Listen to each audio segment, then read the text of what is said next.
kailangan putulin ito. Kasi pag hindi pinutol, mamamatay siya kapag tumaas ng tumaas. So, kailangan ibabalik ko siya sa mababang ulit. Itatanim ko rin naman ito ulit dyan sa gilid. Tapos doon sa garden ni nanay. Kitang-kita naman, pagpasok mo pa lang ng aking gate, talagang makikita mo na kahit silipin mo lang. I know you told your friend you're not okay. And tell me what's wrong and why you never said you felt that way. Guess you're trying to stay strong and fake a smile until I look away. But I've known you too long, it hurts to watch your blue eyes fade to gray as you fade away.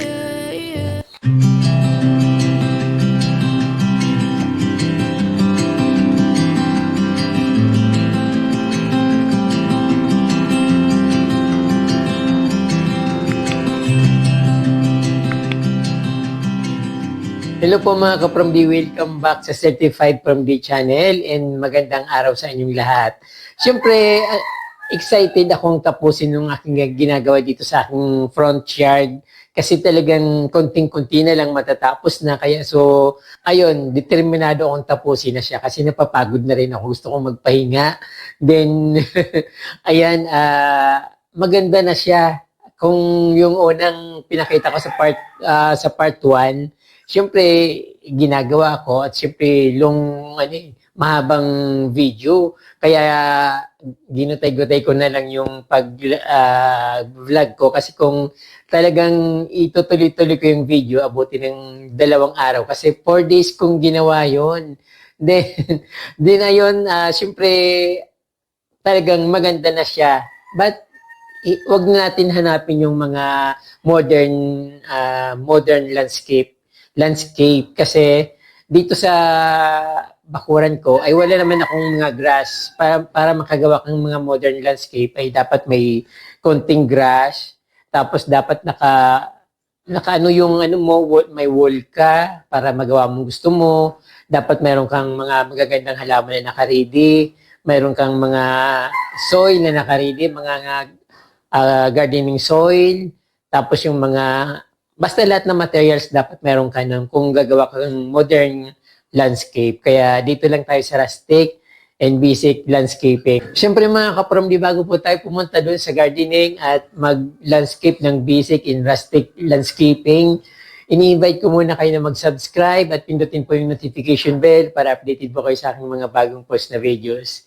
Para, ayun, dumami tayo at maging masaya.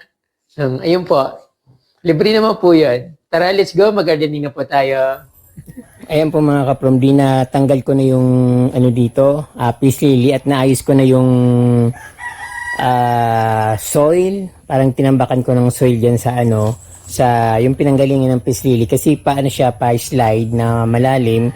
Kaya tinambakan ko ng mga buhangin na galing sa parang nabubulok na lupa na galing sa kanal, kasi wala naman akong ibang pagkukunan ng mga lupa dito kundi yung kanal na pinagtsatsagaan kong hukayin yung kasi talaga naman tinatanggal yung mga bara sa kanal.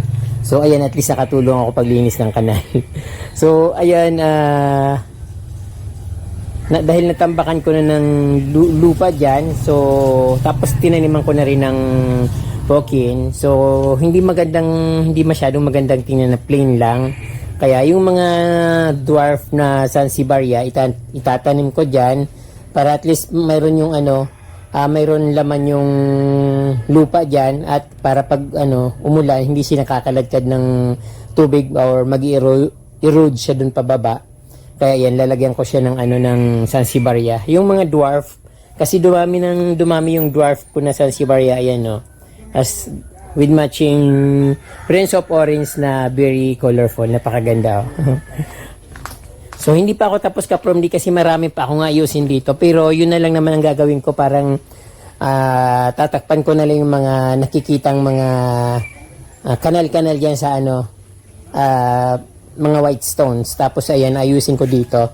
Hindi ko alam kung anong gagawin ko, pero ayan, naisip ko na ilagay ko muna yung Sansevieria para makita ko kung maganda.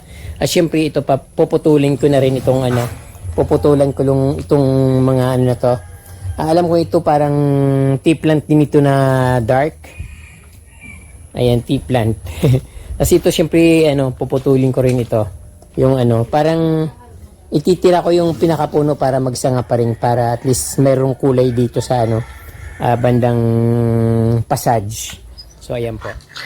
Tapos, ito naman ka-promdi. Ang ganda ang ganda nito. Kaya lang, kailangan putulin ito. Kasi pag hindi pinutol, mamamatay siya kapag tumaas ng tumaas. So, kailangan ibabalik ko siya sa mababang ulit. Mababa ulit yung niya. Para at least makulay pa rin dito.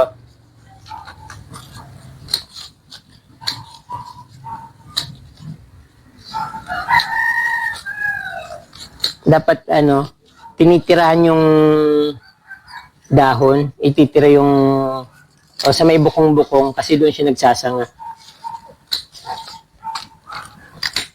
Itatanim ko rin naman ito ulit dyan sa gilid, tapos doon sa garden ni nanay.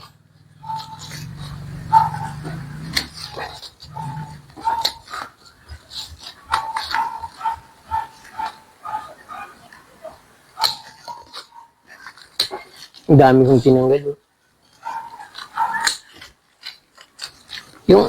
Yung iba nito, itatapon ko na. Kasi ang dami naman, masyadong madami.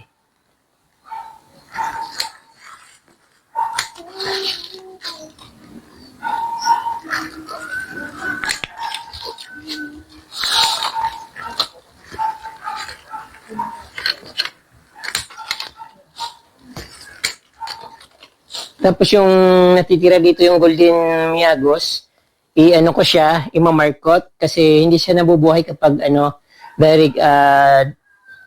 direct cutting tapos itatanim mo sa soil. Hindi siya nabubuhay, namamatay siya. Kala mo okay lang kasi yung dahon hindi naman siya nalalanta. Pero unti-unti siya nalalagas kaya dapat daw dito ay minamarkot. So ko na siya, ni-research ko na. Kailangan i-markot para tumubo. Kung direct cutting, so siya, namamatay. Hindi nagiging success.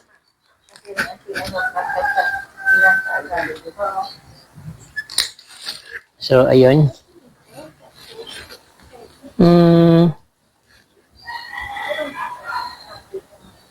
Nakakaharang kasi ito dito eh. Yun na lang sigurong nandoon. Tanggal, ko na lang ito. Replant ko na lang sa iba.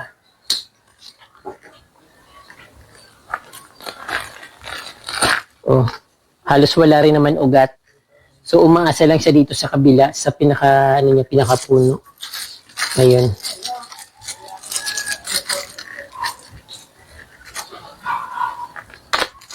Ayusin ko yung landscape dito.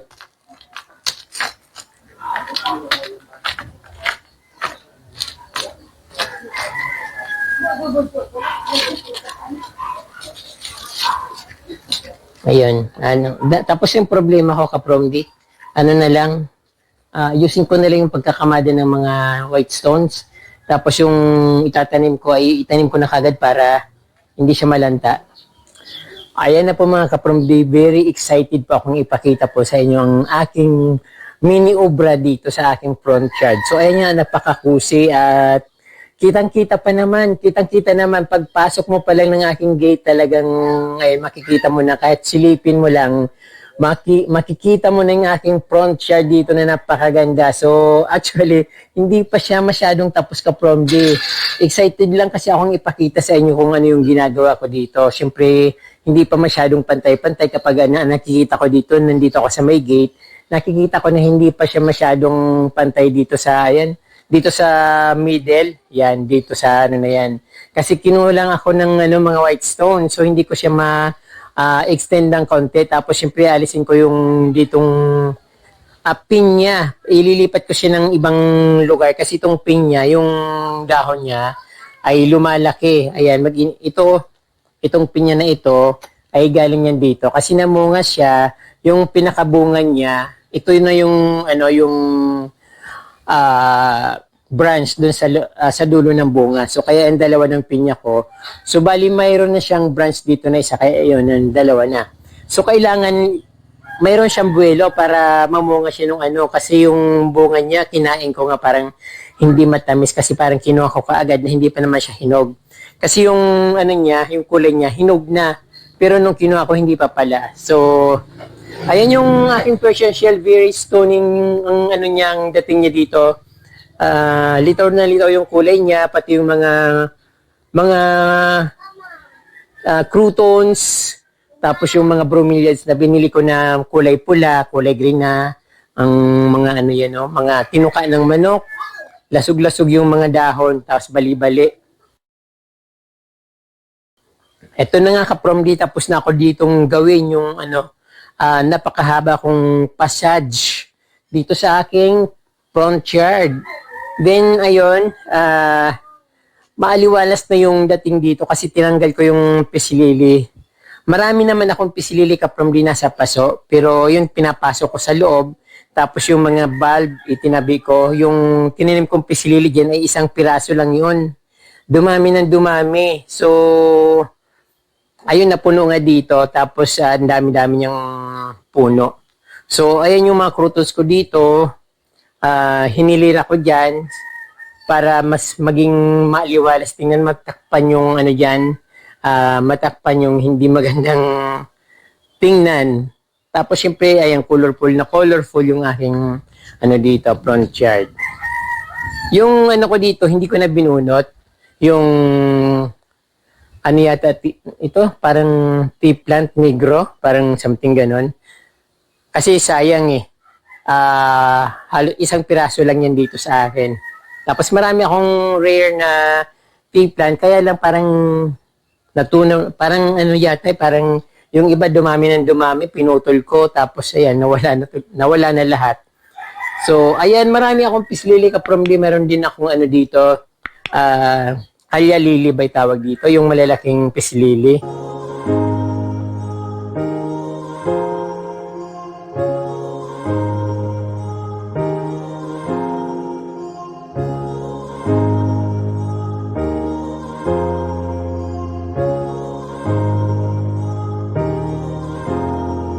Dito naman banda ka-from di, yan yung pinaka front yard ko na halos dito na yata man yung aking video. Umiikot-ikot yung vlog ko dito sa aking front yard dito na napakaganda. Yung aking croutons, lumabas talaga yung mga kulay nila. Talagang nakakawaw yung datingan. Tapos ito ka-from di, sabi ko later ko na lang bibidyohan. Kaya lang ano, yung kasi gusto ko yung lumabas yung kulay niya na kulay orange. Kaya lang nung ano kinabukasan ba, nakita ko wala ng dahon tapos punong-puno ng uod. Siguro mga 7, ang lalaki. Inubos yung dahon niya. Kaya pinutol ko na yung mga dulo-dulo ng eugenia na yan. Pero ayan, very maganda talaga dito sa aking front yard.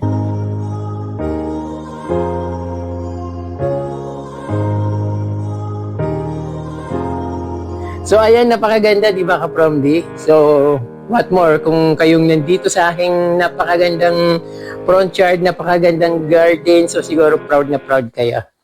Ayan. Yung ilang halaman lang, nung nagsimula ako sa mga isang pirasong mayana, cutting na mayana, peanut grass, tapos yung may nagbigay sa akin ng Doña Carmen, dito sa aking neighbor, tapos yung nagbigay sa akin ng Persian Shield, ayan, hindi ko lang alam kung mayroon pa siyang Persian Shield. Sa akin kasi, ayan, na-maintain ko yung Persian Shield. Although madali siyang mamatay kapag hinayaan lang siya na ganyan lang. Kapag hinayaan mo na humaba yung mga tangkay niya, mamamatay siya. Unless na yung yung pinaka branch niya ay nadampi sa lupa. Kasi yung pag nadampi siya sa lupa, nag-uugat siya. So continue, parang gumagapang din siya. Pero kung hayaan mo lang na nakatayo yung ganyan, pag mataas na, nalalanta kasi parang hindi niya yata kaya kasi sobrang daming sobrang daming sanga. Dapat yung nakadantay sa sa lupa yung mga sanga niya para re-roots. Para hindi siya mamatay. So, ayan ka from din, napapansin nyo ba yung napaka-cozy kong passage dito, front yard. So, kung dati napakadilim nito at napakasikip, ngayon kitang-kita nyo naman yung yung niya, kaaliwalasan ba, yung cozy niya. Tapos, siyempre dito, hindi ako masyadong naglalagay ng halaman dito. Ayaw ko nga ng mahalaman dyan sa bandang na yun. Kaya lang, saan ko ba ilalagay yun? Tapos, pag pinapasok ko kasi, parang na-over naman yung over-decorated na yung loob ng bahay ko. Pero, ito talaga, pinapasok ko talaga yan sa yung dalawang paso na yan, pinapasok ko yan sa loob ng bahay. Nilagay ko lang dyan sa labas. So, hindi ko pa na ibabalik. So, later, ibabalik ko siya. Din dito, ayan, yung mga kalatiya ko na, kalatiya rose duty, ay parang siya, namatay kasi siya. Ang ginawa ko, hinukay ko yung yung lupa, tapos nakita ko may mga valve. Ayan, nilagay ko lang yung mga valve dyan sa lupa, at yan siya. Nabuhay siya ka-promdi. Kaya pag meron kayong mga kalatiya duty na namamatay na, ini kalatiya ka-promdi, kalatiya, ini kalatiya na variety, mayroon siyang valve. So, hindi naman siya namamatay. Itanimin nyo lang ulit, ilubog nyo lang ulit sa lupa pag napabayaan nyo. So, ito ka-promdi yung aking dito, yung lemon lime na philodendron, ay alisin ko siya dyan, tapos gagawin kong mini, ang tawag doon, mini vertical garden dito rin sa harap. Tapos papalitan ko siya ng ito, yung vine coins. Ayan. Para pareho sila. Then, ito naman yung mini island ko dito. So, hindi na ako kakaugaga dito kasi kinakahig ng manok. Ayan, may mga manok pa nga. Hindi sila tumitigil yung manok dito yung ferns na yung laging nahulog sa lakas ng ulan, ay sa lakas ng hangin. Pero, hindi pa ito masyadong maayos. So, ayan, napakalaki na ng aking dito front yard at very maliwalas. So, yung mga nag-worry sa sa peace lily ka-promdi, marami pa rin naman akong peace lily. Meron akong peace lily doon sa garden ni nanay. Tapos yung bulb nung binunot ko ay itinabi ko rin din. Tapos, meron pa akong ng mga nasa paso yung pinapasok ko sa doon sa loob ng bahay kapag nasa mood ako. Ayan. Ito naman yung Prince of Orange, napakaganda ka-promdi. Very stunning yung dito, yung kulay niya. Kaya lang ito, parang nasunog yata siya kasi dito ka-promdi, bihirang-bihira yung ulan. Ngayon lang medyo maulap. Tapos the rest talagang mainit na. Kahit yung sa inyo binabaha dito, lang, umaambon na, parang wisik-wisik lang na ulan. Tapos yun lang. Sometimes lumalakas din, pero hanggang ganun lang, parang ambon lang na malakas. So, ayan po ka-promdi, nakita niyo yung aking napakagandang garden dito. Napakahaba ng kwento ko ka-promdi. So, at least, sana na-enjoy niyo yung viewing ng aking garden. At hope na ma-inspired ulit kayo na mag-gardening para sometimes or sa mga darating na araw, invite niyo ako sa inyong garden. At yun naman ang iba-vlog ko para masaya. So, ayan ka-promdi. Dito dito nga pala, hindi pa masyado itong nag-grow. Nung umalis ako, napabayaan daw. Parang hindi naman siya napabayaan kasi sabi ng ate ko, dinidiligan niya naman daw. Kaya lang, hindi naman daw lumalaki. So, yung pagdating ko, medyo lumaki at nagkaroon ng kulay. Ayan. So, ayan po, maraming salamat sa inyong panunood. Hope na na-inspired ulit kayo na mag-gardening. At hope na nagustuhan yung aking basic landscaping dito.